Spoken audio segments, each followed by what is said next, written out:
উ'দুদ সিত্তাম বাইনি ওয়া বাইনাল কিয়ামাহ, তোমরা 6টা জিনিস গণনা করে রাখো আমার এবং কিয়ামতের মধ্যে অবশ্যই সংঘটিত হবে। এক, মাউতি, আমার নিজের মৃত্যু। মুহাম্মদ সাল্লাল্লাহু আলাইহি ওয়াসাল্লামের নবী হিসেবে প্রেরিত হওয়া, মুহাম্মদ সাল্লাল্লাহু আলাইহি ওয়াসাল্লামের মৃত্যু, নবী হওয়া এবং মৃত্যুবরণ কিয়ামতের বড় আলামতগুলোর একটি বড় আলামত। আগের যুগে এক নবীর মৃত্যু হলে মানুষ আর এক নবীর অপেক্ষা করত, আর মুহাম্মদ সাল্লাল্লাহু আলাইহি ওয়াসাল্লাম যেহেতু শেষ নবী, সেহেতু তার মৃত্যুর পরে আমরা আর এক নবীর অপেক্ষা করব না কিয়ামতের অপেক্ষা? কিয়ামতের অপেক্ষা। তাহলে মুহাম্মদ সাল্লাল্লাহু আলাইহি ওয়াসাল্লামের মৃত্যুর পরেই কিয়ামত। 10 দিন পরে হোক, 10 বছর পরে হোক, 10,000 বছর পরে হোক, 10 লক্ষ বছর পরে হোক, কিন্তু মুহাম্মদ সাল্লাল্লাহু আলাইহি ওয়াসাল্লামের মৃত্যুর পরেই কিয়ামত। এটিই সত্য। আর আগের নবীদের ক্ষেত্রে এক নবীর মৃত্যুর পরে আর এক নবী, আর এক নবীর মৃত্যুর পরে আর এক নবী, শেষ নবীর মৃত্যুর পরে কিয়ামত। যেহেতু শেষ নবীর মৃত্যু হয়ে গেছে প্রায় 1400 বছর, সেহেতু এটি নিশ্চিত করে মানুষ বলতে পারবে না যে কখন কিয়ামত হবে, কিন্তু যে কোনো সময় হঠাৎ কিয়ামত হয়ে যাবে। বাগতাতান, হঠাৎ। আল্লাহ সুবহানাহু ওয়া তাআলা কোরআন মাজিদে বলেছেন যে হঠাৎ কিয়ামত কায়েম হয়ে যাবে। প্রিয় উপস্থিতি, 1 নাম্বার মুহাম্মদ সাল্লাল্লাহু আলাইহি ওয়াসাল্লামের মৃত্যু। 2 নাম্বার ফাতহু বাইতুল মুকাদ্দাস। স্বেচ্ছাসেবকদের প্রতি আহ্বান জানাবো, ডানে ভিড় বেশি হচ্ছে, তথা আমার ডানে, এই ভিড়গুলোকে পিছনের দিকে নিয়ে গেলে সবচেয়ে ভালো হয়। স্টেজেও যারা দায়িত্বশীল আছেন তারা স্বেচ্ছাসেবকদের দিয়ে এই কাজটা একটু করিয়ে নেন। 2 নাম্বার হচ্ছে মসজিদে আকসা বিজয় হবে আমার এবং কিয়ামতের মধ্যে। রাসূল সাল্লাল্লাহু আলাইহি ওয়াসাল্লাম যখন মারা যাচ্ছেন তখন মসজিদে আকসা বিজয় হয়নি, তখন মসজিদে আকসা খ্রিস্টানদের কাছে আছে। রোমান এম্পায়ার, তাদের অনেক পবিত্র জায়গা, ইহুদিদেরও পবিত্র জায়গা, খ্রিস্টানদেরও পবিত্র জায়গা। তাহলে মুহাম্মদ সাল্লাল্লাহু আলাইহি ওয়াসাল্লাম মসজিদে আকসা তার জীবদ্দশায় বিজয় করে যাননি। তাহলে মুহাম্মদ সাল্লাল্লাহু আলাইহি ওয়াসাল্লাম ভবিষ্যৎবাণী করছেন যে এটা বিজয় হবে। তো মুহাম্মদ সাল্লাল্লাহু আলাইহি ওয়াসাল্লামের পরে এক খলিফার পরে ওমর রাদিয়াল্লাহু তাআলা আনহুর যুগে মসজিদে আকসা বিজয় হয়। দ্বিতীয়বার আর একবার বিজয় হয় সুলতান সালাহুদ্দিন আইয়ুবীর যুগে। তৃতীয়বার আরও একবার বিজয় হতে পারে, আল্লাহু আলাম। মসজিদে আকসা বিজয় হবে। 3 নাম্বার, এমন ভয়ঙ্কর মহামারী, ছাগলে বা পশু প্রাণীতে যখন মড়ক লাগে, মুরগির খামারে যখন ভাইরাস ঢুকে মড়ক লাগে, তখন একটা মোরগও বাঁচে না। এরকম ভয়ঙ্কর মহামারীতে পৃথিবী সাফ হয়ে যাবে। পৃথিবীতে যা মানুষ বেঁচে আছে তার অনেক অল্প মানুষ বেঁচে থাকবে।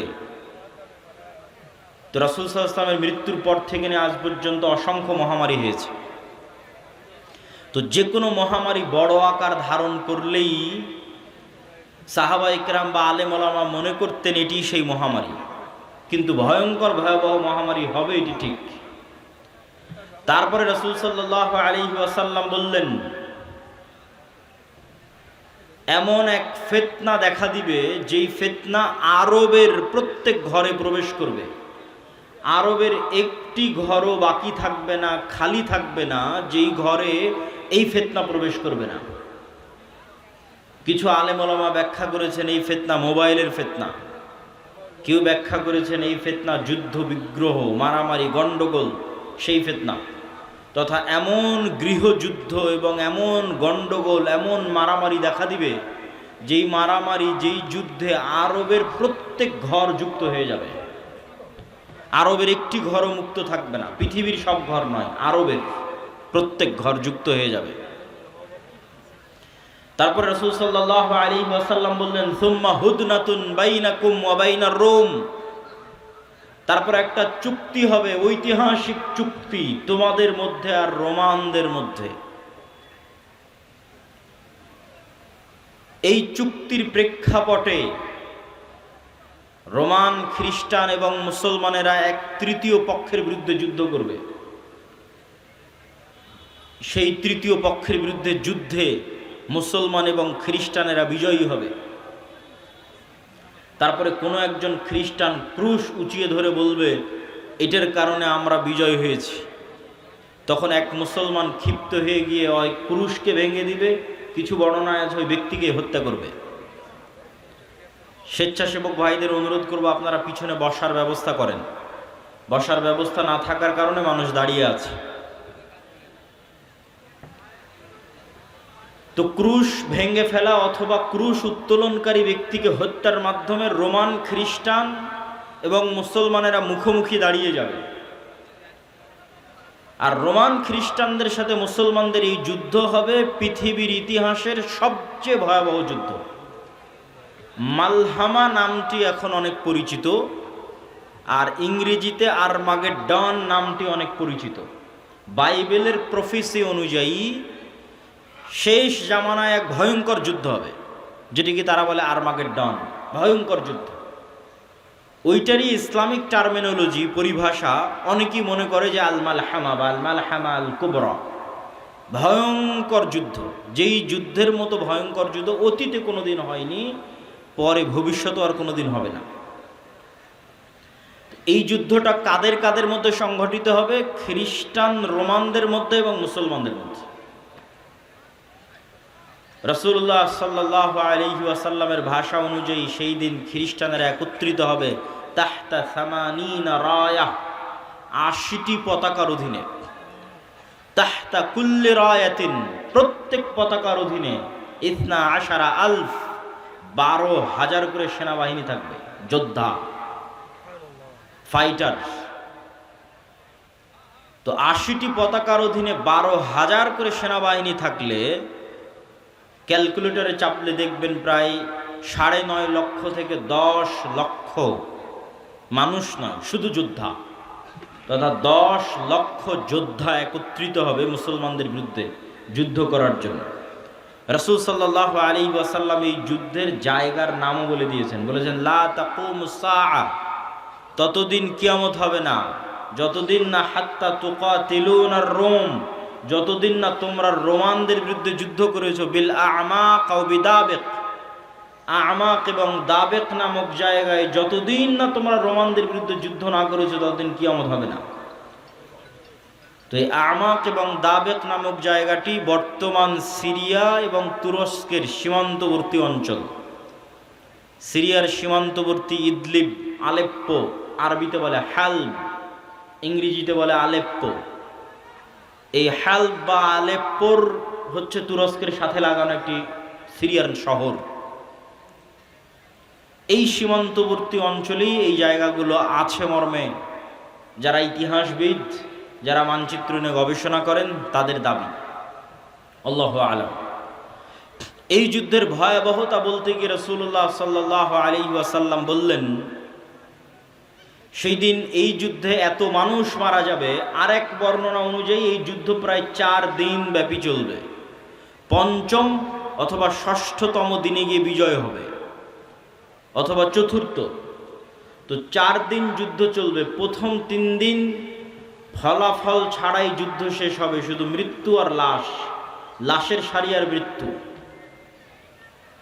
আর চতুর্থতম, পঞ্চমতম অথবা ষষ্ঠতম দিনে গিয়ে বিজয় নির্ধারণ হবে মুসলমানদের। লাশের সংখ্যা এবং সারি বলতে গিয়ে রাসূল সাল্লাল্লাহু আলাইহি সাল্লাম বলেছেন যে একটি পাখি যদি আকাশে উড়ে তাহলে ১ মাস উড়লেও মানুষের লাশ যেহেতু শেষ হবে না, লাশের দুর্গন্ধ যেহেতু শেষ হবে না, সেহেতু পাখি দুর্গন্ধ মুক্ত ফাঁকা জায়গায় বসতেও পারবে না। পাখি পড়ে মারা যাবে, তবুও কোনো ভালো বসার মতো ফাঁকা জায়গা পাবে না ১ মাস উড়লেও। তাহলে এখান থেকে একটা পাখিকে উড়িয়ে দিলে ১ মাসে সে যতদূর যাবে, এই পুরো এরিয়া যদি চতুর্দিক থেকে মাপা হয় তো দেখা যাবে সবই লাশ। তাহলে কত লক্ষ, কত কোটি মানুষের লাশ হতে পারে আল্লাহু আলাম। রাসূল সাল্লাল্লাহু আলাইহি ওয়াসাল্লাম বলছেন, গনিমতের বন্টনে কেউ সন্তুষ্ট হবে না। কেন? ওয়ারিসই নাই। সন্তুষ্টি কেমনে হবে? ওয়ারিস নাই। ওয়ারিস নাই কেন? এক বংশে যদি ১০০ জন সদস্য থাকে তো ৯৯ জনই মারা যাবে, একজন বেঁচে থাকবে, তাহলে তো কোনো ওয়ারিস নাই। যেহেতু কোনো ওয়ারিস নাই সেহেতু কোনো আনন্দ নাই। তো গনিমতের মাল বন্টনে আনন্দ হবে না, কেননা ওয়ারিস বিহীন হবে সবাই, পুরো বংশের সব মারা যাবে, একজন বেঁচে থাকবে। রাসূলুল্লাহ সাল্লাল্লাহু আলাইহি ওয়াসাল্লাম এই মালহামা বা এই ভয়ঙ্কর যুদ্ধ এটির বর্ণনা দিতে গিয়ে বলেন, মুসলমানেরা সেই দিন 3 ভাগে বিভক্ত হবে। সুলুসুন ইয়াহজিমু, 3 ভাগের 1 ভাগ যুদ্ধের মাঠ থেকে পালিয়ে যাবে। লা ইয়াতুবুল্লাহু আলাইহিম আবাদান, আল্লাহ সুবহানাহু ওয়া তাআলা এদের তওবা কোনোদিন কবুল করবেন না। ইসলামে কবিরা গুনাহের যে লিস্ট আছে, তালিকা আছে, এই কবিরা গুনাহের তালিকায় শিরক সবচেয়ে বড়। তারপরে বিভিন্ন হাদিসে আছে পিতামাতার অবাধ্যতা, বিভিন্ন হাদিসে আছে নিরপরাধ মানুষকে হত্যা, বিভিন্ন হাদিসে আছে প্রতিবেশীর স্ত্রীর সাথে জেনা। এই যে কবিরা গুনাহ, সবচেয়ে বড় কবিরা গুনাহের যে তালিকা, এই সবচেয়ে বড় কবিরা গুনাহের যদি সর্বোচ্চ 10টা তালিকা করা হয়, তার একটা জিহাদের মাঠ থেকে পলায়ন করা। কিন্তু কবিরা গুনাহ যত বড়ই হোক, তওবা আছে, শিরকেও তওবা আছে, যতক্ষণ শ্বাস আছে। সব অধিকাংশ সাহাবী তো মুশরিক থেকে ইসলাম গ্রহণ করেছে, শিরক করে তারপরে যে ইসলাম গ্রহণ করেছে। এখনও যারা ইসলাম গ্রহণ করেছে তো শিরক থেকে ইসলাম গ্রহণ করেছে। তাহলে শিরকের তওবা নাই মানে মৃত্যুর পরে কিয়ামতের মাঠে আল্লাহ চাইলে স্বেচ্ছায় এমন অনেক গুনাহ বান্দার মাফ করে দিতে পারে যেটার তওবাই ও করেনি। বুঝাতে না পারলে এটা আমার ব্যর্থতা। এমন অনেক গুনাহ আমরা করেছি যেটার তওবা আমরা করিনি, ইস্তেগফার করিনি, ক্ষমা চাইনি, তাও আল্লাহ ওই গুনাহ তার দয়ায় মাফ করে দিতে পারেন কিয়ামতের মাঠে। কিন্তু ওই যে দয়ায় মাফ করে দিবেন কিয়ামতের মাঠে আল্লাহ, ওই লিস্টে শিরক থাকবে না। এটা হলো শিরকের গুনাহ আল্লাহ ক্ষমা করবেন না। যে বান্দা যদি লাউ আতাইতুম, তুমি যদি আসো বিকরাবিল আরদি খাতায়া, আসমান জমিন পূর্ণ গুনাহ নিয়ে, তাহলে আমি আল্লাহ আসমান জমিন পূর্ণ ক্ষমা নিয়ে উপস্থিত হব। তো এই যে আসমান জমিন পূর্ণ গুনাহের কোনো গুনাহ আপনি জানেন, কোনো গুনাহ ভুলে গেছেন, কোনোটার তওবা করেছেন, কোনোটা করেননি, তাও আল্লাহ দয়া করে মাফ করে দিবে। কিন্তু করবেন না কোনটা? শিরক। কিন্তু যতক্ষণ শ্বাস আছে ততক্ষণ সব গুনাহের ক্ষমা আছে, শিরকেরও ক্ষমা আছে। তো রাসূল সাল্লাল্লাহু আলাইহি ওয়াসাল্লাম বলছেন, যারা ওই যুদ্ধের মাঠ থেকে পলায়ন করবে এদের তওবা কবুল হবে না। 3 ভাগের 1 ভাগ, সুলুসুন, 3 ভাগের 1 ভাগ শহীদ হয়ে যাবে আল্লাহর রাস্তায়। রাসূল সাল্লাল্লাহু আলাইহি ওয়াসাল্লাম বলছেন তারা হচ্ছেন আফজালু শুহাদাইল আরজ, পৃথিবীর সর্বশ্রেষ্ঠ শহীদ। আল্লাহু আকবার। তারপরে বলছেন 3 ভাগের বাকি 1 ভাগ, 1 ভাগ তো পালিয়ে গেল, 1 ভাগ মরে শেষ, আর 1 ভাগ তারা বিজয়ী হবে। এরা বিজয়ী হওয়ার পর এই বিজয়ী দল ইয়াফতাতিহুনাল কুসতুনতুনিয়া, কনস্টান্টিনোপল বিজয় করবে। এই কনস্টান্টিনোপল, কুসতুনতুনিয়া হচ্ছে আজকের তুরস্কের ইস্তাম্বুল, যেটা দীর্ঘদিন তুরস্কের রাজধানী ছিল। এখন রাজধানী আঙ্কারা, কিন্তু ইস্তাম্বুল সবচেয়ে ঐতিহাসিক শহর। সুলতান মুহাম্মদ আল ফাতেহ ইস্তাম্বুলকে বিজয় করেছিলেন। কিন্তু হাদিসের ভাষায় বোঝা যাচ্ছে কিয়ামতের পূর্ব মুহূর্তে, দাজ্জাল প্রকাশের পূর্ব মুহূর্তে পুনরায় মুসলমানেরা তুরস্ক বিজয় করবে, তথা মুসলমানদের বর্তমান যে তুরস্ক মুসলমানদের হাতে আছে, এটি মুসলমানদের হাতে নাও থাকতে পারে। না হলে কনটেক্সট মিলানো কঠিন যে কিয়ামতের পূর্ব মুহূর্তে মুসলমানেরা তুরস্ক কিভাবে বিজয় করবে। এই ঘটনারই ধারাবাহিকতায় আর এক হাদিসে, আমি কিন্তু এক হাদিস বলতেছি না, বিভিন্ন হাদিস থেকে যুক্ত করতেছি। আর এক হাদিসে রাসূলুল্লাহ সাল্লাল্লাহু আলাইহি ওয়াসাল্লাম বলেন, ততদিন পর্যন্ত কিয়ামত হবে না যতদিন না বানু ইসহাকের 70,000 মানুষ, ইসহাক আলাইহিস সালাতু ওয়াস সালামের বংশের, ইব্রাহিম আলাইহিস সালাতু ওয়াস সালামের বংশের 70,000 মানুষ যতদিন না এমন এক শহরে যুদ্ধ করছে, মাদিনাতুন, এমন এক শহরে যুদ্ধ করছে, জানিবুহাল বার ওয়া জানিবুহাল বাহর, যার এক পাশে সমুদ্র আর এক পাশে সমতল। কোন শহর? আলেম ওলামা মতভেদ করেছেন। কেউ বলেছেন এটি ইতালির রাজধানী রোম, কেউ বলেছেন এটি তুরস্কের ইস্তাম্বুল, কুসতুনতুনিয়া, কনস্টান্টিনোপল। ইতালির রাজধানী রোম হওয়ার পক্ষে আর একটা জয়ীফ হাদিস আছে, যে রাসূল সাল্লাল্লাহু আলাইহি ওয়াসাল্লামকে জিজ্ঞেস করা হচ্ছে যে উম্মতে মুহাম্মাদি কোন শহর আগে বিজয় করবে কিয়ামতের পূর্ব মুহূর্তে, কুসতুনতুনিয়া না রোমিয়া? কিন্তু হাদিসের সানাদ দুর্বল। তো এমন এক শহর, যেই শহরের কিন্তু এখন যেটা অনুবাদ করতেছি এটা সহিহ বুখারী মুসলিমের হাদিসগুলো অনুবাদ করতেছে, যেগুলো আমি পূর্ণ অনুবাদ করতেছি এগুলো, তথা কিয়ামতের পূর্ব মুহূর্তে যা ঘটবে তার সবচেয়ে বিশুদ্ধ যেগুলো হাদিস। তো রাসূল সাল্লাল্লাহু আলাইহি ওয়াসাল্লাম বললেন, এমন এক শহর বিজয় করবে বানু ইসহাকের, ইব্রাহিম আলাইহিসসালাতু ওয়াসসালাম, ইসহাক আলাইহিসসালাতু ওয়াসসালামের বংশের ৭০,০০০ মানুষ, যেই শহরের এক পাশে সমুদ্র আর এক পাশে সমতল, কিন্তু ওই যুদ্ধ হবে বিদুন সিলাহ, লা ইয়ারমুনা আইয়ু সাহমিন, না তারা কোনো তীর নিক্ষেপ করবে না তরবারি চালাবে, কোনো অস্ত্র ছাড়া বিজয় হবে। কিসের মাধ্যমে বিজয় হবে? তারা শুধু মুখে উচ্চারণ করবে, লা ইলাহা ইল্লাল্লাহু আল্লাহু আকবার। এই এক তাকবীর ধ্বনিতে শহরের এক দেওয়াল পড়ে যাবে, দ্বিতীয় তাকবীর ধ্বনিতে শহরের দ্বিতীয় দেওয়াল পড়ে যাবে, তৃতীয় তাকবীর ধ্বনিতে শহরের তৃতীয় দেওয়াল পড়ে যাবে। মুসলমানেরা বিনা বাধায়, বিনা রক্তপাতে এবং বিনা অস্ত্র প্রয়োগে ওই শহরে প্রবেশ করবে। তো যদি এটি কুস্তুনতুনিয়া হয়, তাহলে এই যে আগের ঘটনার ধারাবাহিকতায়, আগে যে ভয়ঙ্কর মালহামা হলো, এই যে লক্ষ লক্ষ কোটি কোটি মানুষ মারা গেল, তারপরে মুসলমানেরা বিজয় হলো, খ্রিস্টানরা পরাজয় হলো, এই সেনাবাহিনী এবার যখন সিরিয়া এবং তুরস্কের সীমান্তবর্তী অঞ্চল থেকে বিজয় অভিযান নিয়ে রওনা দিবে ইস্তাম্বুল কুস্তুনতুনিয়া বরাবর, তখন ইস্তাম্বুলে প্রবেশ করতে তাদের আর আলাদা কোনো অস্ত্র প্রয়োগ করতে হবে না। তাকবীর ধ্বনিতে ওই নগরীর দেওয়াল পড়ে যাবে এবং তারা বিনা অস্ত্র প্রয়োগে শহর বিজয় করবে। অথবা ওই আগের হাদিসে কুস্তুনতুনিয়া বিজয় হয়ে গেছে, কুস্তুনতুনিয়া বিজয়ের পর এই বিজয় কাফেলা চলতেই থাকবে। ম্যাপ চেক করলে বুঝবেন, চলতে চলতে চলতে পৌঁছে যাবে ইতালির রাজধানী রোমে। যখন ইতালির রাজধানী রোমে পৌঁছবে তখন আর এখানে কোনো অস্ত্র প্রয়োগ করতে হবে না, তাকবীর ধ্বনিতে শহর বিজয় হয়ে যাবে। দুটের যে কোনো একটা আল্লাহ সুবহানাহু ওয়া তাআলা ভালো জানেন। এই দুই বিজয়ের অথবা এক বিজয়ের, কুস্তুনতুনিয়া বিজয় অথবা কুস্তুনতুনিয়ার পরে রোম বিজয়, ইতালির রাজধানী রোম বিজয়, এই দুই বিজয়ের কোনো এক বিজয়ের পরে আড়াল থেকে, বেশিরভাগ হাদিসে আছে কুস্তুনতুনিয়া বিজয়ের পর, শয়তান চিৎকার করে বলবে, দাজ্জাল তোমাদের বাড়িতে প্রবেশ করে গেছে। কিন্তু এটা মিথ্যা সংবাদ হবে।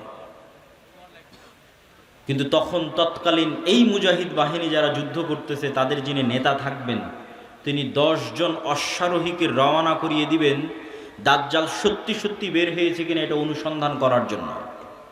তো রাসূলুল্লাহ সাল্লাল্লাহু আলাইহি ওয়াসাল্লাম বলছেন, এই যে 10 জন বের হবে, আসমাহুম ওয়া আসমা আবাইহিম, এদের নাম, এদের বাপ দাদার নাম, এদের গায়ের রং, এদের ঘোড়ার গায়ের রং সব আমি এখন বলে দিতে পারবো, এখন যেন আমি দেখতে পাচ্ছি। কিন্তু তিনি বলেননি, কিন্তু তিনি জানতেন যে কোন 10 জন, তাদের নামও তিনি জানেন, তাদের বংশও তিনি জানেন, তাদেরকে রওনা করিয়ে দেওয়া হবে।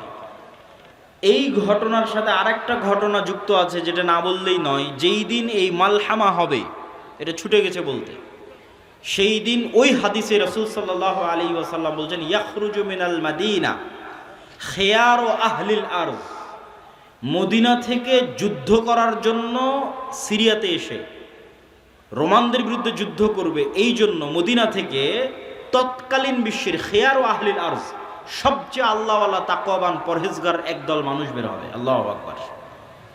তৎকালীন বিশ্বের সবচেয়ে তাকওয়াবান আল্লাহওয়ালা পরহেজগার মানুষেরা তখন মদিনায় থাকবে। তাদের একটা জামাত এই যুদ্ধে অংশগ্রহণ করার জন্য মদিনা থেকে রওনা দেবে। তখন এই রোমান খ্রিস্টান এম্পায়ারের সেনাবাহিনীরা বলবে, মদিনার মানুষ তোমাদের এখানে কাজ কি?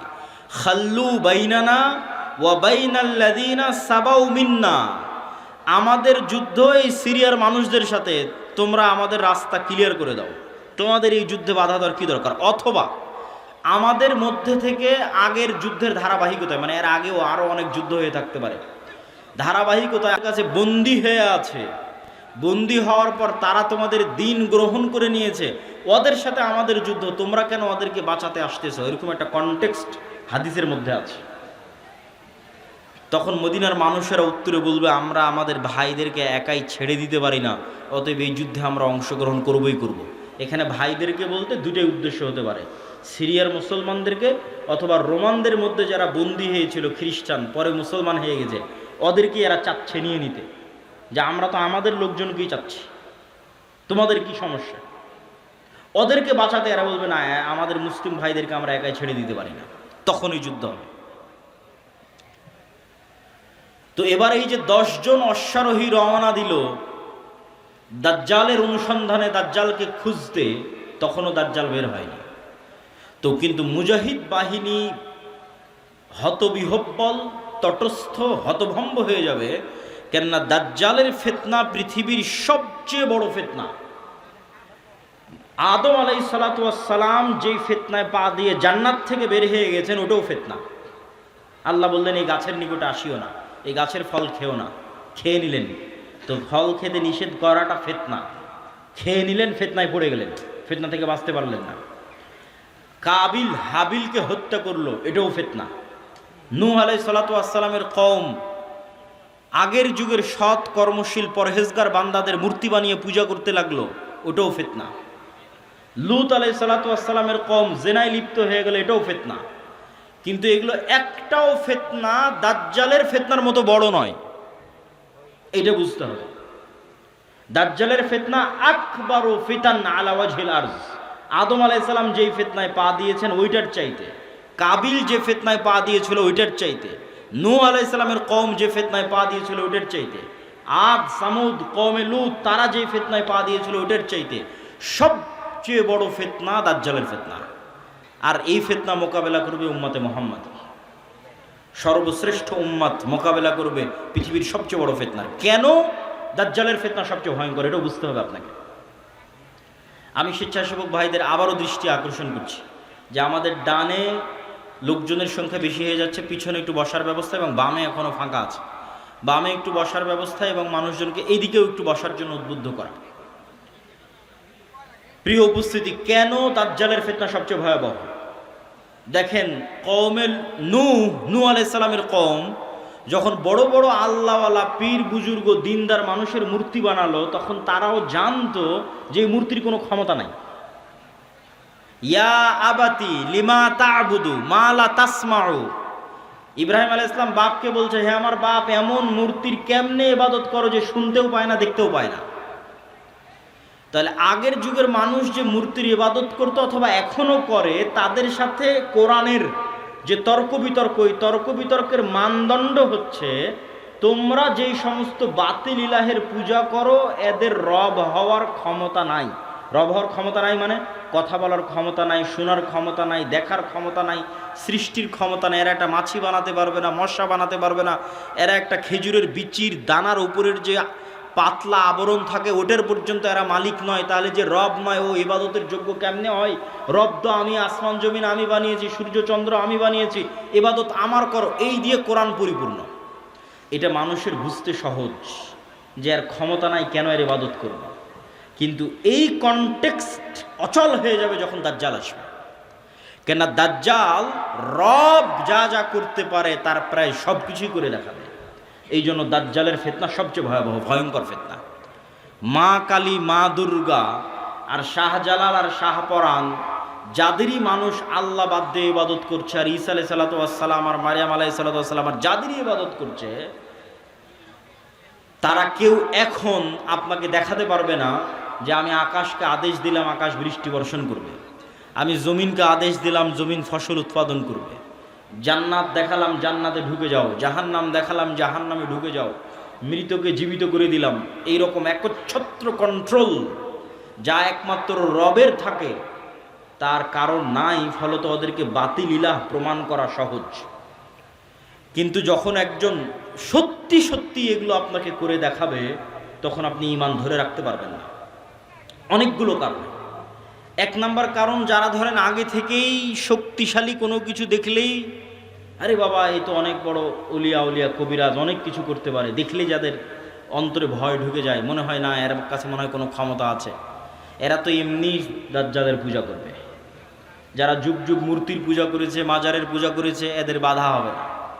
ওরা দাজ্জালের ক্ষমতা পাওয়ার দেখে মনে করবে অনেক বড় উলিয়া আল্লাহ চলে এসেছে, অনেক বড় কারামতে আউলিয়া চলে এসেছে, অতএব এখন আর ইবাদত করো, এখন আর পূজা করলে সমস্যা নেই। তো একদল তো এমনি পদভ্রষ্ট হয়ে যাবে। আরেক দল মানুষ থাকে যারা মোটামুটি আল্লাহর উপর ঈমান রাখে, কিন্তু ইস্তেকামা, ঈমানের উপর ইস্তেকামার জন্য সবর লাগে। সবর করার ক্ষমতা এবং সাহস এদের নাই। এদের দেখবেন এখন দুনিয়াবি ক্ষমতা যাদের কাছে, ওদের ওখানে গিয়ে সিজদা দিচ্ছে। আজ থেকে 6-7 মাস আগে 16 বছর যাদের কাছে ক্ষমতা ছিল ওদের কাছে গিয়ে সিজদা দিয়েছে। ক্ষমতার বাইরে এরা চিন্তা করতে পারে না। ক্ষমতা যেখানে, এদের কেবলা এবং মারকাজ সেখানে। এবং আপনি যদি নিজের জায়গায় দাঁড়িয়ে চিন্তা করেন, আজকে তেলের যে সংকট, আমি দাজ্জালের ফিতনার ভয়াবহতা বোঝানোর জন্য আপনাকে বলতেছি। তেলের যে সংকট, মাঝে মধ্যে আমার মনে হয় আল্লাহ আমাদের ফিতনা থেকে হেফাজত করুক, যে এখন যদি কেউ এসে বলে, আব্দুল্লাহ তোমার গাড়িতে তো তেলের দরকার, তো এইটা করলে তোমাকে তেল দেওয়া হবে, ধরো তুমি আর 500 টাকা বেশি দিলে তেল দিয়ে দেবে, বা তুমি এই অপরাধটা করলে তোমাকে তেল দিয়ে দিব। তো কত মানুষ হল, ঠিক আছে ভাই সমস্যা নেই, আমার গাড়িতে তেল দেন, আমি করে দিচ্ছি।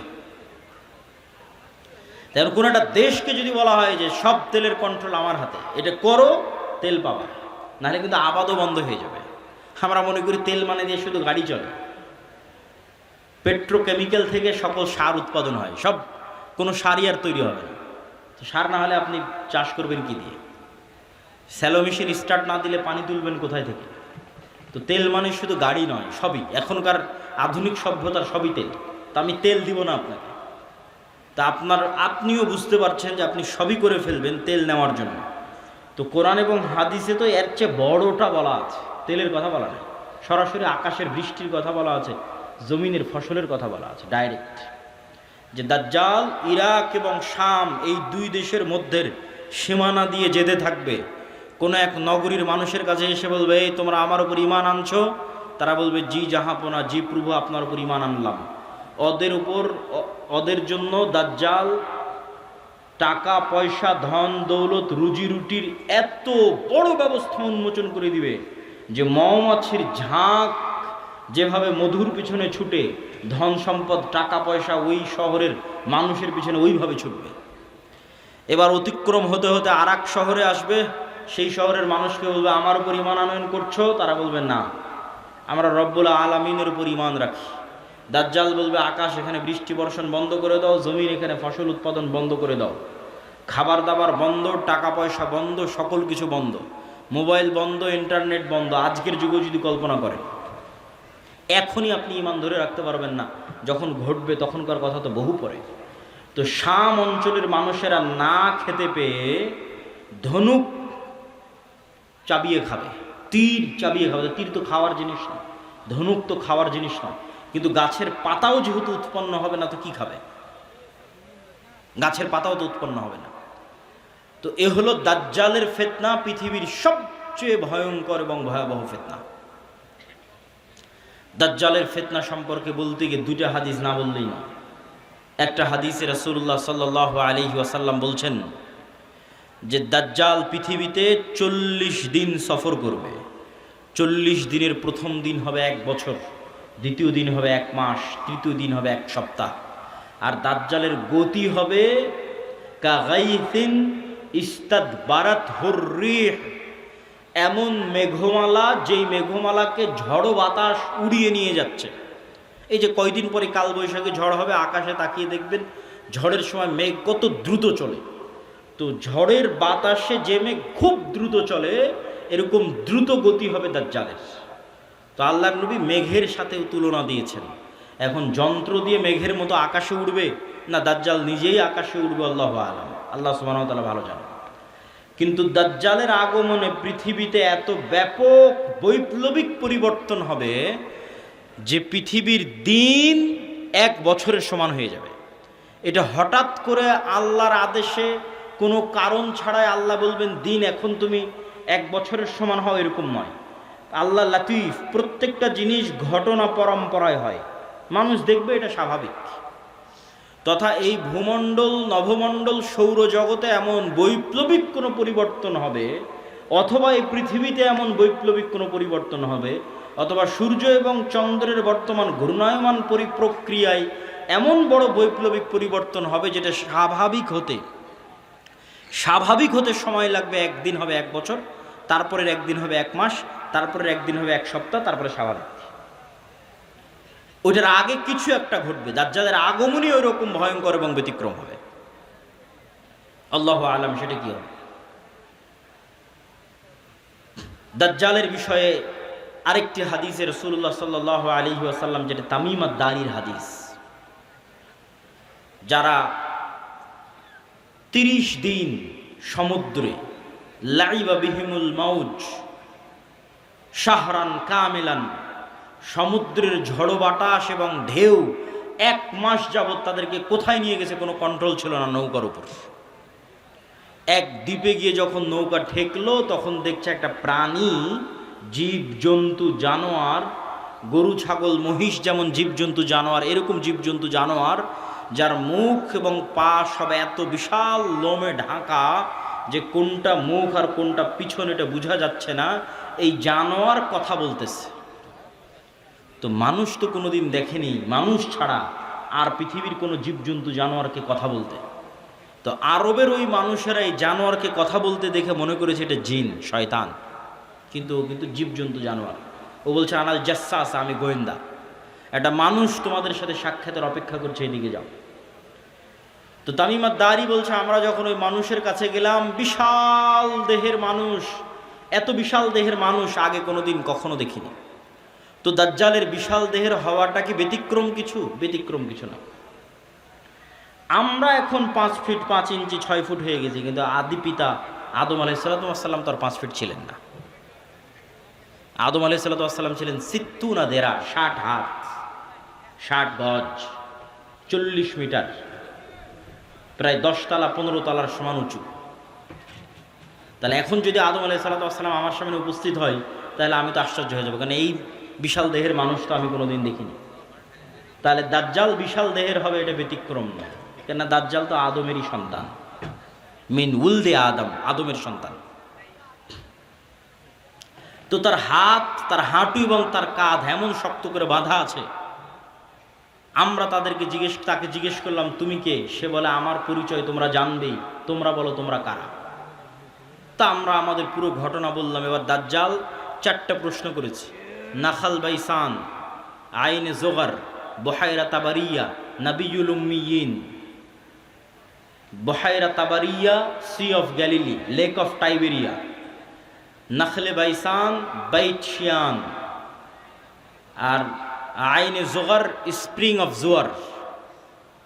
আর নাবিয়ুল উম্মিয়িন পড়ালেখা জানে না, লিখতে জানে না, পড়তে জানে না এমন নবী। আমাদের নবী মুহাম্মদ সাল্লাল্লাহু আলাইহি ওয়াসাল্লাম লিখতেও জানতেন না, পড়তেও জানতেন না। উনি দেখে যে পড়বেন এটা জানতেন না, কোরআন মুখস্থ করেছিলেন।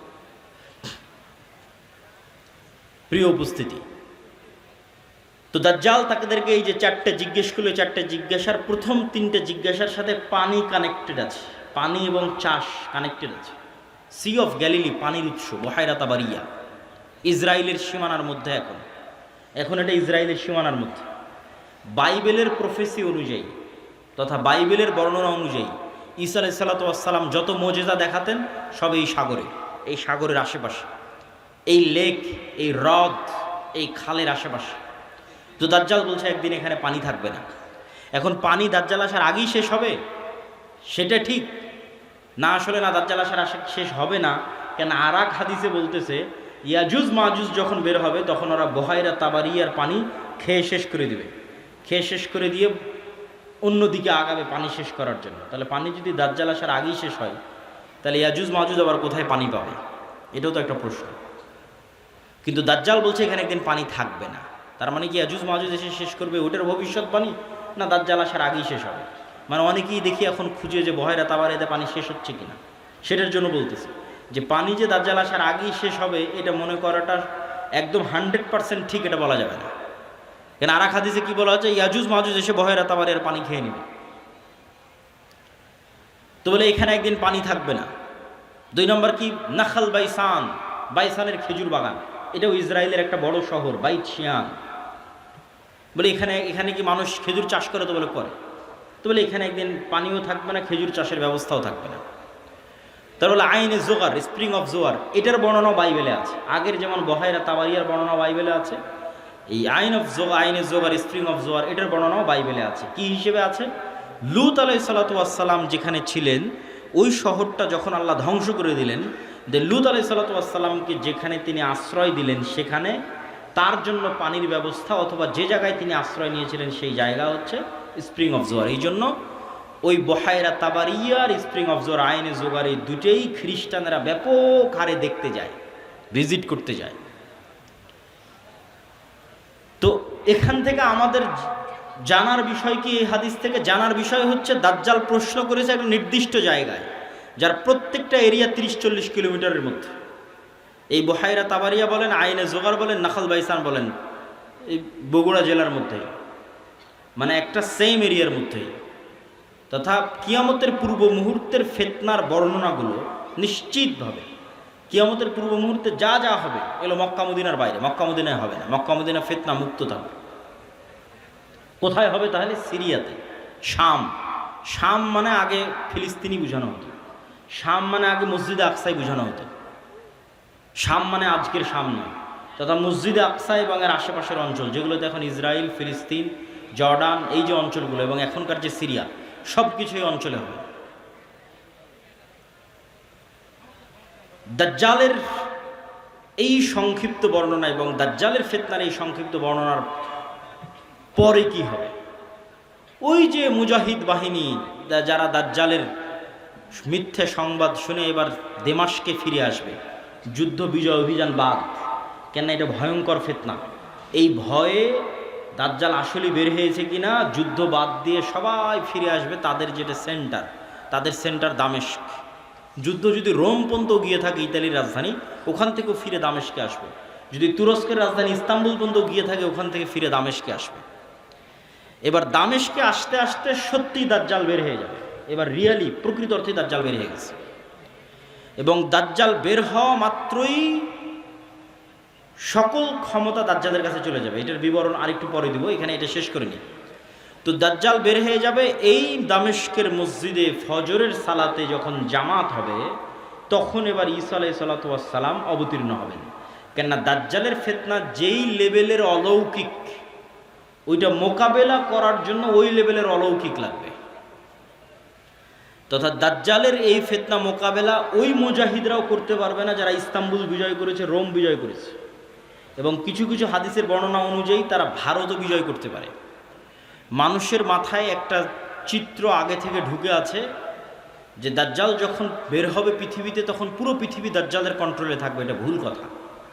দাজ্জাল যখন বের হবে তখন পুরো পৃথিবী মুসলমানদের কন্ট্রোলে থাকবে। মানে মুসলমানরা বিজয় করে শেষ করে দিবে, সব বিজয় করে ফেলবে। মসজিদে আকসা বিজয়, ইস্তাম্বুল বিজয়, খ্রিস্টানরা তো পরাজিতই হয়ে যাবে, ইতালির রাজধানী রোম বিজয়, ভারত বিজয়, পুরো পৃথিবীতে মুসলমানদের জয় জয়কার থাকবে।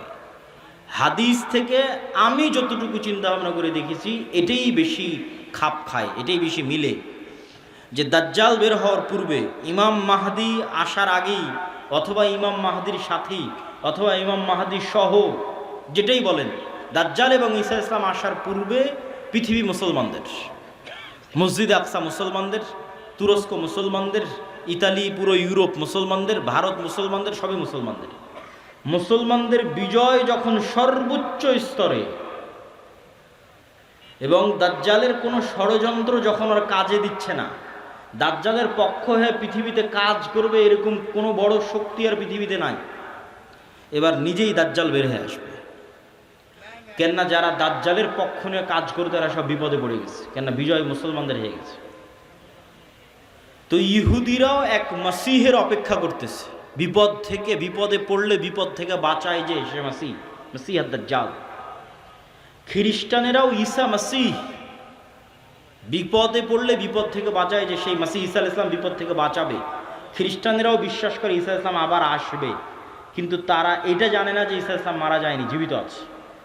আমরা জানি ঈসা আলাইহিস সালাম মারা যাননি, জীবিত আছে। আর তারা মনে করে মরে গেছে, কিন্তু পুনর্জন্ম হয়ে পুনরায় ঈসা আলাইহিস সালাম পৃথিবীতে আসবে, তাদেরকে বাঁচানোর জন্য, খ্রিস্টানদের বাঁচানোর জন্য।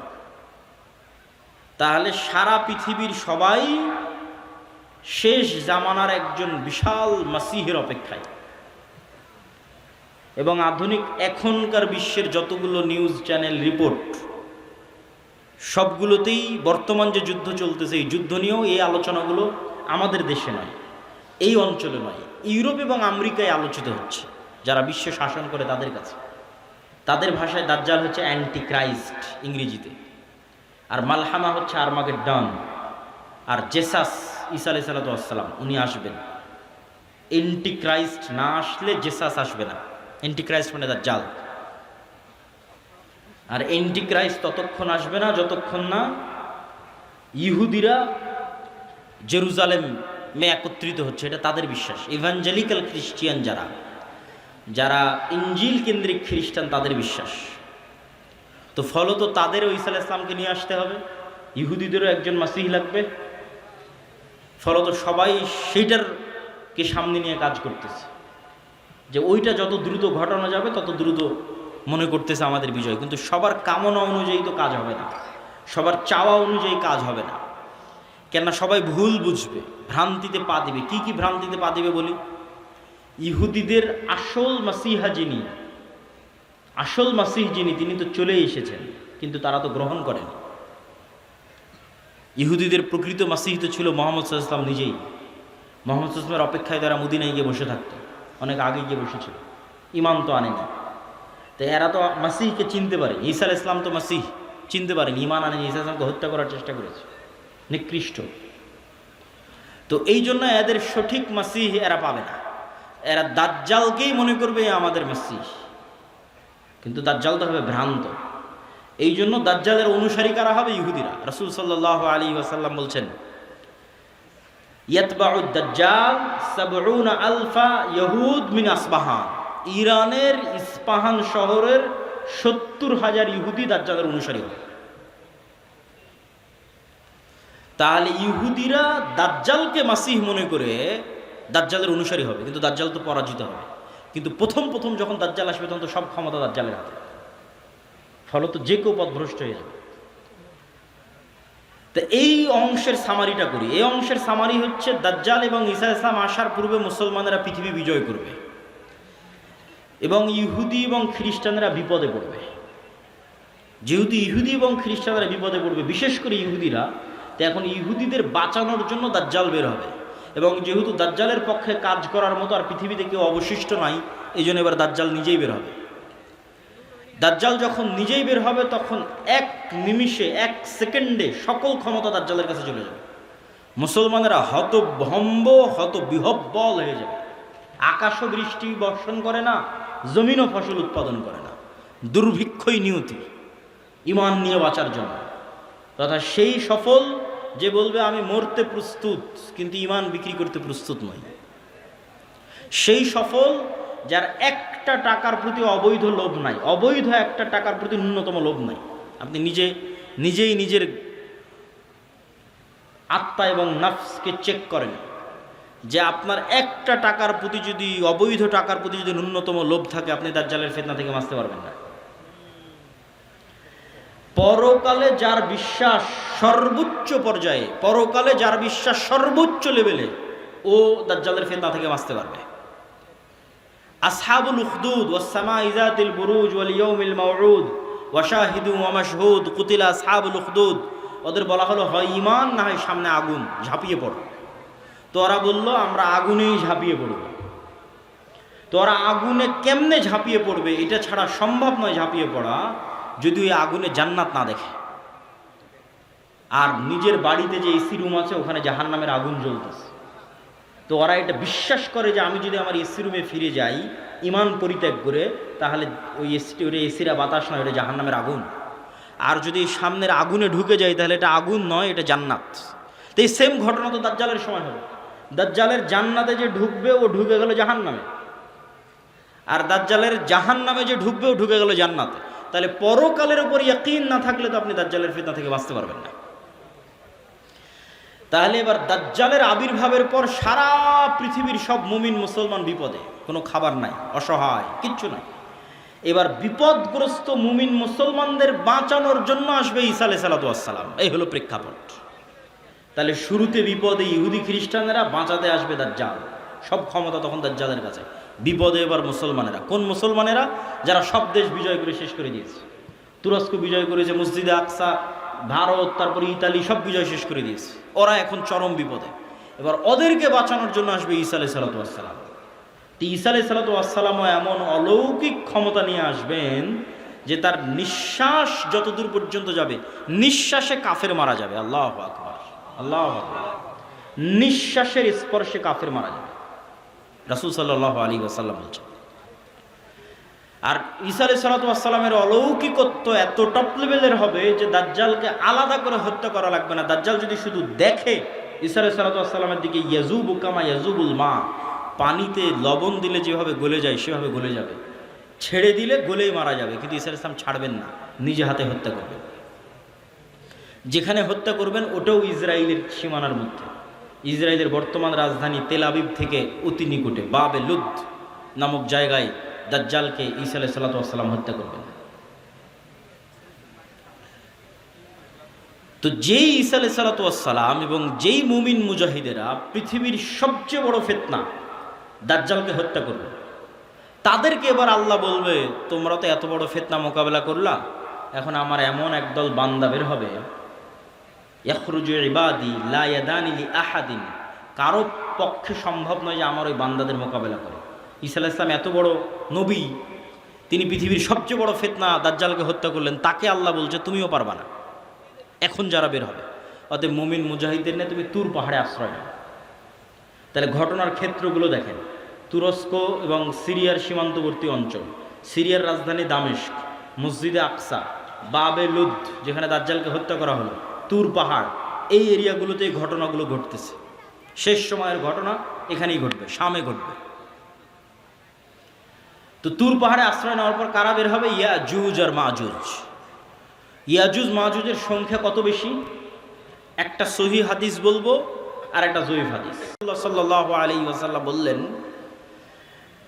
যে আদম আলাইহিস সালাতু ওয়াস সালামের পিঠ থেকে আল্লাহ মানুষকে বের করলেন, আদমের সকল সন্তানকে বের করে বলা হচ্ছে প্রতি 1000-এ একজন জান্নাতে, 999 জন জাহান্নামে। এই হাদিস রাসূল সাল্লাল্লাহু আলাইহি ওয়াসাল্লাম সাহাবীদের শোনাচ্ছে। তো প্রতি 1000-এ 999 জন জাহান্নামে, এটা শুনে সাহাবীদের মাথা নষ্ট, যে তাহলে তো আমরা সবাই জাহান্নামে। আদম সন্তানের 1000-এর 999 জন যদি জাহান্নামে যায় প্রতি 1000-এ, তাহলে তো আমরা সবাই জাহান্নামে। তখন মুহাম্মদ সাল্লাল্লাহু আলাইহি ওয়াসাল্লাম সাহাবীদের বলতেছে, হতাশ হয়ো না, এই 999 জনের বেশিরভাগই ইয়াজুজ মাজুজ। এই 999 জনের বেশিরভাগই ইয়াজুজ মাজুজ। তো কতজন জাহান্নামে যাবে ইয়াজুজ মাজুজের বাইরে স্বাভাবিক মানুষের মধ্যে থেকে, এটা তো আমরা জানি না। তো এই জন্য নির্ধারিত করে বলা মুশকিল, কিন্তু এতটুকু অন্তত বোঝা যায়, আইডিয়া করা যায় যে আদম আলাইহিস সালাতু ওয়াস সালাম থেকে নিয়ে কিয়ামত পর্যন্ত যত মানুষ আসবে তাদের কয়েক শত গুণ হচ্ছে ইয়াজুজ মাজুজ।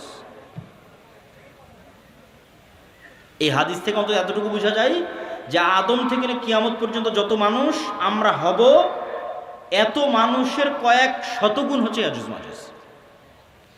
আর জয়ীফ হাদিসটা কি? জয়ীফ হাদিসটা হচ্ছে যে ইয়াজুজ মাজুজের এক প্রজন্ম তার জীবদ্দশায় 1000 প্রজন্মকে দেখে। বুঝেন, আমরা মানুষ জীবদ্দশায় সর্বোচ্চ 2টা প্রজন্ম দেখি অথবা 3টা প্রজন্ম। আমি, আমার বাপ, আমার দাদা, আমার দাদা তার ছেলেকে দেখেছে, তার ছেলে আব্দুল্লাহকে দেখেছে, তাহলে 2 প্রজন্ম দেখেছে, দেখতেই দুনিয়া থেকে শেষ। তো ইয়াজুজ মাজুজের এক প্রজন্ম তাদের জীবদ্দশায় 1000 প্রজন্মকে দেখে। তাহলে কিভাবে তাদের জন্ম বৃদ্ধি হার এবং কিভাবে তাদের বৃদ্ধির হার, এটা সব উলদে আদম, আদমের সন্তান। তো এরা পৃথিবীতে বের হয়ে সব পানি, ফসল আদি যা আছে সব খেয়ে শেষ করবে, এবং তাদের এই ভয়ঙ্কর ভয়াবহতাই তুর পাহাড়ে ঈসা আলাইহিস সালাতু ওয়াস সালাম বিপদে মুমিন মুজাহিদদের নিয়ে, খাবার নাই, ওই সেম কষ্ট, দাজ্জাল থাকতে যে কষ্ট ছিল ওই কষ্ট। এখান থেকে আপনি আর একটা জিনিস শিখেন যে আপনি কত বড় নবী, কত বড় উলিয়া উলিয়া, কত বড় মুজাহিদ, তাও আল্লাহ আপনাকে কিভাবে বিপদ দিয়ে পরীক্ষা করতেছে। কেমন বিপদ? এত বড় নবী, তাও খাবার নাই। যে নবী নিজে হাতে দাজ্জালকে হত্যা করেছে তার খাবার নাই, সে নবী এখন আল্লাহর কাছে কাঁদতেছে যে আল্লাহ এই বিপদ থেকে বাঁচান। তো এই জন্য সবসময় আল্লাহর সামনে নত, আল্লাহর সামনে সাহায্য, এটা ছাড়া কোনো রাস্তা নেই। তো ঈসা আলাইহিস সালামের কান্নাকাটি এবং মুমিন মুজাহিদদের কান্নাকাটিতে আল্লাহ সুবহানাহু ওয়া তাআলা ইয়াজুজ মাজুজের শরীরে এক প্রকার পোকামাকড় এবং অসুখ দিবেন। তারা মারা যাবে কেমন করে? হাদিসের বাক্যটা শুনেন, কামাউতি নাফাসিন ওয়াহিদিন, একটা মানুষ মারা গেলে যা হয় পুরো ইয়াজুজ মাজুজ একসাথে ওইভাবে মারা যাবে, যেন একটা মানুষ মারা গেল।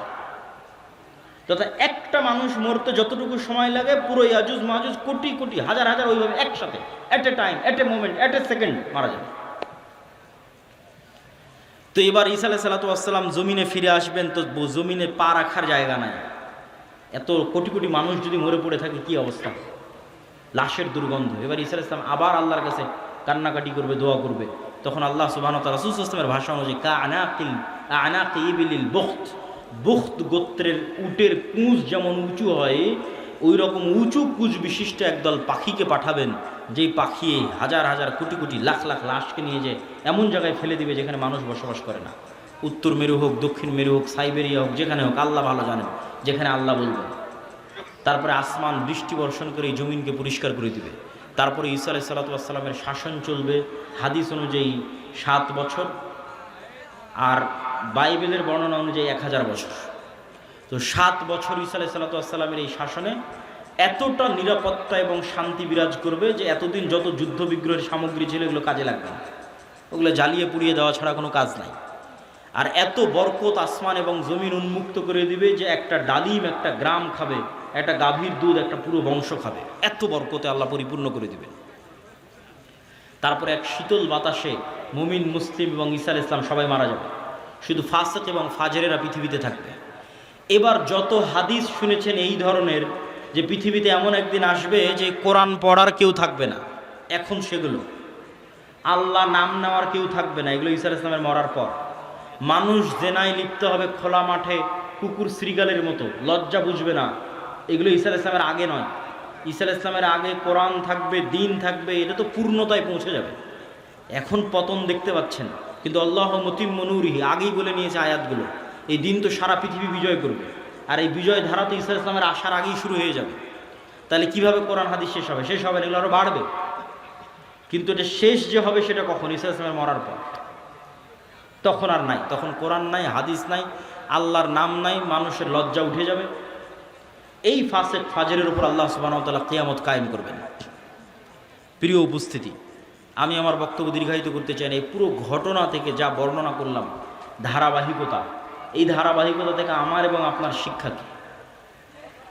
তার আগে একটা প্রশ্নের উত্তর দিয়ে নিই, দাজ্জাল কোথায়, ইয়াজুজ মাজুজ কোথায়? একদল নাস্তিক আবার একদল মুনকিরে হাদিস দৌড়ায়, দুইটাই। মুনকিরে হাদিসেরাও ভিডিওর পর ভিডিও দেয়, বলে যেটা কোরআনে না এটা বিশ্বাস করবে না।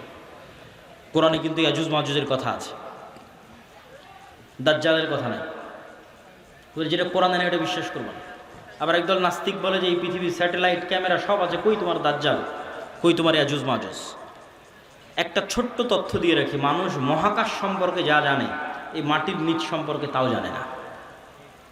এটা আমি কয়েকদিন আগে পড়াশোনা করতে গিয়ে দেখলাম যে মানুষ সারাদিন মহাকাশ নিয়ে গবেষণা করছে, চাঁদে যাবে, মঙ্গলে যাবে, কিন্তু মাটির নিচে মাত্র 12 কিলোমিটার পর্যন্ত মানুষ জানে, তারপরে আর জানে না। তাহলে এই পুরো পৃথিবী কত বড়? আপনি এখান থেকে 12 কিলোমিটার মাপেন, কত দূর হয় গাবতলী বাজার থেকে, তো মাটির নিচে মাত্র 12 কিলোমিটার পর্যন্ত আপনি জানেন, তার নিচে আর কেউ জানে না। পৃথিবীর বর্তমান কোনো বিজ্ঞানী নয়, কোনো বিজ্ঞান নয়, কেন ওই 12 কিলোমিটার পরে গবেষণা করার সক্ষমতাই নাই, কোনো যন্ত্র মেশিন পাঠানোর সক্ষমতাই নাই। তাহলে মাটির নিচের মাত্র 12 কিলোমিটার পর্যন্ত আপনি জ্ঞান রাখেন। আকাশে চন্দ্রে চলে গেছেন, মঙ্গল গ্রহে চলে গেছেন, সেটা ভিন্ন বিষয়, কিন্তু নিজের পায়ের নিচে এটাই জানেন না। এই যে বিশ্বের এই উন্নত বিজ্ঞানের সর্বোচ্চ শিখরে পৌঁছে মানুষ জানে না যে এই মাটির নিচে কি আছে। তাহলে কেমনে মানুষ দাবি করবে দাজ্জাল কোথায়, ইয়াজুজ মাজুজ কোথায়? এ দাবি করাই তো ভুয়া, পাগলামি। আরেকটা জিনিস দেখলাম, মহাসাগর সম্পর্কে মানুষ অজ্ঞ। মহাকাশ সম্পর্কে ঠিক আছে অনেক জানতেছে, মহাসাগরে এমন অনেক জায়গা আছে যে জায়গাগুলোতে মানুষ পৌঁছতেই পারে না, যে জায়গাগুলোর উপর দিয়ে বিমানও উড়ে যেতে পারে না, যে জায়গাগুলোতে কোনো জাহাজও অতিক্রম করে না, এরকম অসংখ্য জায়গা আছে। তো সাগর এবং সাগরের নিচে কি আছে, মাটি এবং মাটির নিচে কি আছে, এটা সম্পর্কে আজকের বিশ্ব সবচেয়ে অজ্ঞ, অন্তত মহাকাশের তুলনায়। তো ইন্নাল্লাহ আলা কুল্লি শাইইন কাদির, আল্লাহ সকল কিছুর উপর ক্ষমতাবান। আর কোনোটাই যদি না হয় তো অন্তত একটা উত্তর তো দেওয়াই যায়, যেটা আল্লাহ সুবহানাহু ওয়া তাআলা কোরআন মাজিদে বলছেন যে আল্লাহ 7 আসমান এবং 7 জমিন সৃষ্টি করেছেন, আর 7 জমিনে আল্লাহর আদেশ অবতীর্ণ হয়, কোরআনের আয়াত। 7 জমিনে আল্লাহর, আর সবচেয়ে আরও একটা ভয়ঙ্কর বিষয় যে আল্লাহর আসমান বানাতে যত সময় লেগেছে জমিন বানাতেও তত সময় লেগেছে। 7 আসমান বানাতে যা টাইম 7 জমিন বানাতেও তাই টাইম। তাহলে 7 আসমান কত বড়, 7 জমিন তাহলে কত বড় হতে পারে। এখন ইয়াজুজ মাজুজ আর দাজ্জাল যদি অন্য জমিন থেকে বের হয়ে আসে, এই জমিনে কিছু করার নেই, এটাকে অস্বীকার করতে পারবে না যে না নিশ্চিত নাই। তো অতএব আল্লাহ সুবহানাহু তাআলা সকল কিছুর উপর ক্ষমতাবান। এই জমিনেও থাকতে পারে, এই জমিনের সাগরেও থাকতে পারে, এই জমিনের নিচেও থাকতে পারে। মানুষের জ্ঞান পরিপূর্ণ নয়, অন্য জমিনেও থাকতে পারে, সেখান থেকেও আসতে পারে। এই জন্য সূরা কাহাফ, দাজ্জালের ফিতনা থেকে বাঁচতে সূরা কাহাফ পড়তে বলা হয়েছে। সূরা কাহাফের সব ব্যতিক্রম ঘটনাগুলো দাজ্জালের আসার সাথে মিলবে, দাজ্জালের যুগের যে ফিতনা ওগুলোর সাথে মিলবে। সূরা কাহাফের 4টা ব্যতিক্রম ঘটনা আছে। তার মধ্যে একটা ব্যতিক্রম ঘটনা খিজির আলাইহিস সালামের। কই থেকে আসলো খিজির আলাইহিস সালাম? কোথায় ছিল? বলে মাছ যেখানে জীবিত হয়ে যাবে সেখানে খিজির আছে। তুমি মাছ ভেজে নিয়ে রওনা দাও, যেখানে মাছ জীবিত হয়ে যাবে ওখানে খিজির আছে।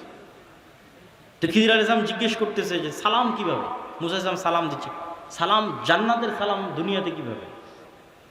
তো খিজির আলাইহিস সালাম যদি অন্য পৃথিবী থেকে এসে থাকে নিশ্চিত করে, অথবা এই পৃথিবীতেও থাকতে পারে, তো খিজির আলাইহিস সালামকে যদি আল্লাহ সুবহানাহু ওয়া তাআলা আড়ালে রাখতে পারে, দাজ্জাল এবং ইয়াজুজ মাজুজকেও আল্লাহ সুবহানাহু ওয়া তাআলা আড়ালে রাখার সক্ষমতা আছে। তো ওই দাজ্জালের সময়ের ফিতনার সাথে এই সূরা কাহাফের ঘটনাগুলো মিলবে। আসহাবে কাহাফ, আসহাবে কাহাফের কথা বলতে গিয়ে আল্লাহ বলছেন ওয়াহুম আইকাজ, তাদেরকে আমি ঘুমিয়ে রেখেছি, কিন্তু মানুষ দেখলে মনে করবো ওরা জেগে আছে।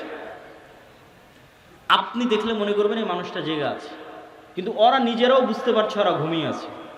আল্লাহও বলছেন ঘুমিয়ে আছে। এইভাবেই 309 বছর পার হয়ে গেছে। ওরা ঘুম থেকে উঠে মনে করছে যে কই, আমরা তো অল্প কিছুক্ষণ মনে হয় শুয়েছিলাম, ঘুমিয়েছিলাম, কিন্তু 300 বছর পার হয়ে গেছে। তো সময়ের যে আপেক্ষিকতা, এটার কন্ট্রোল আল্লাহর হাতে। এই আপেক্ষিকতার প্রভাবিত মানুষ দেখবে যে একদিন হয়ে যাবে 1 বছরের সময়। তো পৃথিবীতে অবশ্যই ব্যাপক কোনো পরিবর্তন ঘটবে, যেটার প্রভাবে 1 বছর, 1 মাস, 1 সপ্তাহ। সেটা কি আল্লাহ সুবহানাহু ওয়া তাআলা ভালো জানে। তো প্রিয় উপস্থিতি, এই 1 নাম্বার কর্তব্য কি, সংক্ষিপ্ত বক্তব্য শেষ করে দিচ্ছি, এগুলোর উপর ঈমান রাখা। 2 নাম্বার কি, যে কোনো মুহূর্তেই দাজ্জাল বের হতে পারে, যে কোনো মুহূর্তে কিয়ামত হতে পারে। কথা এটাই ঠিক। রাসূল সাল্লাল্লাহু আলাইহি ওয়াসাল্লাম আশঙ্কা করতেন দাজ্জাল মনে হয় এখনই বের হয়ে গেল। এরকম অনেকগুলো ঘটনা আছে হাদিসে। ইবনে সাইয়াদের ঘটনাগুলো বেশি, তার মধ্যে প্রসিদ্ধ। তো ফিতনা তো সবসময়ই চলছে। তো ফিতনার সময় আপনি বেঁচে থাকবেন, ঈমান নিয়ে বেঁচে থাকবেন, এটার 2টা কাজ: পরকালের প্রতি সর্বোচ্চ জ্ঞান, সর্বোচ্চ ইয়াকিন, এবং অবৈধ 1 টাকার উপরে, অবৈধ ধন সম্পদ ক্ষমতার উপর ন্যূনতম লোভ না থাকা। এবং সফলতা এটা নয় যে আপনি বাড়ি গাড়ি টাকা পয়সার মালিক হবেন, সফলতা এটা যে আপনি ঈমান এবং সালাত অবস্থায় পৃথিবী থেকে বিদায় নেবেন, এটাই সফলতা। তো আল্লাহ সুবহানাহু ওয়া তাআলা যেন আমাদের ঈমান অবস্থায়, সালাত অবস্থায় পৃথিবী থেকে বিদায় নেওয়ার তৌফিক দান করে, বলেন আল্লাহুম্মা আমিন। কেন কেন আমাদের ঈমান অবস্থায় বিদায় নিতে হবে? এত লম্বা ঘটনা বলে এই পুরো ঘটনার উপর একটু পানি দিয়ে দিয়ে একটা কথা বলে, সেটা যে ঈসা আলাইহিস সালাম যখন আসবে, ইমাম মাহদি যখন আসবে, দাজ্জাল যখন আসবে, তখন কি নতুন কোনো দিন আসবে নাকি? নতুন কোনো কোরআন আসবে নাকি? নতুন কোনো হাদিস আসবে নাকি? কোরআন এবং হাদিস তো এটাই যেটা এখন আছে। তাহলে সবচেয়ে বড় ঘটনা তো আগেই ঘটে গেছে, মুহাম্মদ সাল্লাল্লাহু আলাইহি ওয়াসাল্লামের আসা এবং কোরআনের প্রেরিত। তাহলে ঈসা আলাইহিস সালাম যে কোরআনের উপর আমল করবেন ওটা আপনার কাছে আছে। ইমাম মাহদি যে কোরআন দিয়ে রাষ্ট্র চালাবে ওটা আপনার কাছে আছে। আর দাজ্জাল যেই নবীকে মানতে বলতেছে, ওই নবী চলে যাওয়ার 1400 বছর হয়ে গেছে। তাহলে কাজ আমাদের কাছে আছে। হ্যাঁ, ইমাম মাহদি যেই দিন আসবে সেই দিন আমি সব কিছু করবো, জি না, এটাতে প্রোডাক্টিভিটি নষ্ট হয়। এই জন্য আগেই বলেছি, দাজ্জাল আসার আগেই মুসলমানেরা বিজয় করবে। এই জন্য প্রোডাক্টিভিটি বন্ধ করা যাবে না। কেন, আসল কাজ তো আমাদের কাছে আছেই, নতুন করে তো আর কিছু আসবে না। ঈসা আলাইহিস সালাম তো নতুন কোরআন আনবেন না, এই কোরআন তো আমার কাছে আছে। ইমাম মাহদি তো আর নতুন হাদিস নিয়ে আসবে না, হাদিস তো এটাই, তো ওটা তো আমাদের কাছে আছে। তাহলে কাজ তো আমাদের কাছে আছে। আরও একটা কি মাথায় নিয়ে উঠে যাবেন, মানুষের মৃত্যু কিয়ামত, কিয়ামত আমার মরে যাওয়াই আমার কিয়ামত। কেন, আমি তো পরকালের জগতে ঢুকে গেছি, কবর, বারজাখ। আমার মৃত্যুর মাধ্যমে আমি পরকালের জগতে ঢুকে গেলাম, তাহলে আমার কিয়ামত আগেই হয়ে গেল, দাজ্জাল আসার আগেই কিয়ামত হয়ে গেল আমার। তাহলে আমার মৃত্যু যেহেতু আমার দোরগড়ায়, তাহলে দাজ্জাল কখন আসলো, মাহদি কখন আসলো, সেটার প্রতি ধর্তব্য না করে ওই যুগেও যেই কোরআনের উপর আমল হবে, যেই কোরআন দিয়ে বাঁচা যাবে, সেই কোরআন আমার কাছে আছে। তাহলে এখন আপনার কাজ কি? আপনার নিজের মৃত্যুর প্রস্তুতি নেওয়া, আর আপনার সামনে যে কোরআন আছে, যেটা সবচেয়ে বড় ঘটনা, দাজ্জালের চেয়েও বড় ঘটনা, মাহদি ঈসার চেয়েও বড় ঘটনা, কোরআনের প্রেরিত আমল, এইটার উপর আমল করা, পড়া, হাদিস পড়া এবং আমল করা। এবং ইমানের উপর মৃত্যু, সালাতের উপর মৃত্যু, এটা অতীত যুগের সব নবী রাসূলের শিক্ষা। আল্লাহ সুবহানাহু ওয়া তাআলা আমাদের তৌফিক দান করুক, আল্লাহুম্মা আমিন। বক্তব্যের শেষে বৈঠকি দানের আহ্বানের পাশাপাশি দুটো জরুরি কথা। এই যে ভাইয়েরা যারা মক্তব পরিচালনা করে গাবতলী শাখায়, আপনারা আমাদের মক্তব অলিম্পিয়াড দেখেছেন এনটিভিতে, বিশাল আয়োজন, সারা দেশে প্রায় 7 শতাধিক মক্তব আমাদের অধীনে ট্রেনিং করা আছে। এখনও ট্রেনিং চলতেছে রাজশাহী জামিয়া সালাফিয়াতে, নতুন 30-40টা মক্তবের, এরকম প্রতিনিয়ত ট্রেনিং চলতেই থাকে। তো এই যে প্রায় 30,000 ছাত্রছাত্রী এই 700টা মক্তবে অধ্যয়ন করে, পড়াশোনা করে। তো এই যে কোরআনের শিক্ষা, কোরআনের জ্ঞান আমরা ছড়িয়ে দিচ্ছি, এই মসজিদ, এই মক্তবগুলো থেকেই কিন্তু খেলাফা প্রতিষ্ঠিত হবে। শেষ জামানায় যারা ইসলামকে বিজয় করবে তারা বের হয়ে আসবে। এই মসজিদ, এই মক্তবগুলোকে আপনাদের মূল্যায়ন করতে হবে এবং নিজ নিজ মসজিদে মক্তব চালু করা এটা কঠিন কিছু নয়। ভাই আপনাদের অধীনে মক্তব কেমনে চালাবো, অনেকেই প্রশ্ন করে, অতি সহজ। আপনি আমাদের যে অফিসিয়াল নাম্বার আছে সেখানে ফোন দিয়ে বলবেন পরের ট্রেনিং কবে, আপনার মক্তবের শিক্ষককে ট্রেনিংয়ে পাঠিয়ে দেবেন। ট্রেনিংয়েই তাকে সব বুঝিয়ে দেওয়া হবে কীভাবে কী হবে না হবে, মক্তব কেমনে চালাবে। শুধু এতটুকু জানা যে পরের ট্রেনিং কবে, এর জন্য কোনো বুকিংও লাগবে না, কিছু লাগবে না। ট্রেনিং শুনে জামিয়া সালাফিয়ায় ঢুকে যেতে হবে যে ঠিক আছে এতটার সময় ট্রেনিং, আমি এসেছি, 7 দিনের প্রস্তুতি নিয়ে যেতে হবে, অতি সহজ। তো এই যে আমাদের দাওয়াতি কাজগুলো, আরেকটি বড় দাওয়াতি কাজ মাসিক আল ইতিসাম। আমি নিয়মিত লিখি, সম্পাদকীয় লিখি, মিন্নাতুল বাড়ি লিখি, পবিত্র কোরআনের সংক্ষিপ্ত ব্যাখ্যা লিখি। 3টে লেখা শুধু আমারই থাকে মাসিক আল ইতিসাম। আব্দুর রহমান বিন আব্দুর রাজ্জাক, শেখ আব্দুর রাজ্জাক বিন ইউসুফ, আরও বড় বড় আলেম ওলামা সবারই লেখা থাকে, সম্পাদকীয় থাকে। এই মাসের সম্পাদকীয় আছে ইরান এবং ইসরায়েলের যুদ্ধের উপর, এরকম সমসাময়িক সব ইস্যু নিয়ে লেখা থাকে। এই মাসিক আল ইতিসামের এজেন্ট হতে হবে, নিতে হবে, পড়তে হবে, সম্পৃক্ত থাকতে হবে। আর এই যে ইমান বাড়াতে বললাম, ইমান ধরে রাখা, এটার জন্য আল্লাহর পথে যাত্রা, এই বইটা খুব গুরুত্বপূর্ণ। এটা ইমানের মজবুতির জন্যই এই বইটা লেখা, আল্লাহর পথে যাত্রা। এই বইটা প্রত্যেক মসজিদ, মাদ্রাসা, স্কুল, কলেজের দার্সের অন্তর্ভুক্ত হওয়া দরকার। যে মসজিদে মানুষ দার্স দিবে সেই দার্সের অন্তর্ভুক্ত হওয়া দরকার। আরও যে সমস্ত বই পুস্তকগুলো আছে, শেখ আব্দুর রাজ্জাক বিন ইউসুফ, আব্দুর রহিম বিন আব্দুর রাজ্জাক, কাসুস ইসলাম দেখতে কেমন ছিলেন, আইন রসুল, দোয়া অধ্যায়, উপদেশ, সালাত, সব বইগুলোকে মূল্যায়ন করতে হবে। তো পরিশেষে আমি স্বেচ্ছাসেবকদের আহ্বান করব আপনাদের মধ্যে যাওয়ার, এবং আপনাদেরকে উদাত্ত আহ্বান জানাবো যে তারা এই যে বিশাল খরচ করে মক্তব পরিচালনা করছে এবং এই সম্মেলনগুলো আয়োজন করছে, এগুলোতে আপনাদের আন্তরিক সহযোগিতা আমরা কামনা করছি। তো স্বেচ্ছাসেবক ভাইয়েরা কি প্রস্তুত আছে? তো তাদেরকে আমি ঢোকার জন্য বলতেছি, জি। এবং এর মধ্যে বক্তব্যও চলতে থাকবে। আপনারা ব্যাপক হারে এবং বেশিভাবে এই দানে অংশগ্রহণ করার, আমি কিন্তু দেখতে পাচ্ছি না স্বেচ্ছাসেবকরা যে ঢুকতেছে, এটা কিন্তু বোঝা যায় না। তো সকলেই এটাতে আপনাদের সহযোগিতা অংশগ্রহণ করবেন। অর্থনৈতিক ইবাদত খুব শক্তিশালী, জান্নাত কিনা যাবে, সকল গুনাহের কাফফারা হবে, নেকিতে যত কমতি থাকবে পূরণ করা যাবে টাকা দিয়ে। দুনিয়াতে যেভাবে প্লট এবং ফ্ল্যাট সেল হয়, আল্লাহ ওইভাবে জান্নাত সেল করেন। দুটো জিনিসে, হয় আল্লাহর রাস্তায় যুদ্ধ করে শহীদ হয়ে যাও, নাহলে আল্লাহর রাস্তায় দান করো, করে জান্নাত কিনে নাও। এর বাইরে জান্নাতের 100% কনফার্ম, নিশ্চিত জান্নাত নাই, কনফার্ম নাই। হতে পারে, যেতে পারেন, সেটা আছে। সালাত, সিয়াম, হজ, যাকাত হতে পারে, যেতে পারেন, নিশ্চিত যাবই। জিহাদ করে শহীদ হতে হবে, নাহলে টাকা দিয়ে জান্নাত কিনতে হবে, নিশ্চিত যাবই, কনফার্ম। জান্নাত কিনতে চাই নিশ্চিত, টাকা না হয় জিহাদ করে শহীদ। আর বাকিগুলো তো হতে পারে, আল্লাহ যদি দোয়া করে, তওবা ইস্তেগফার কবুল করে, সালাত যদি ঠিক থাকে, হতে পারে। আল্লাহ সুবহানাহু ওয়া তাআলা ভালো জানেন। আমি আমার বক্তব্য এখানেই শেষ করছি।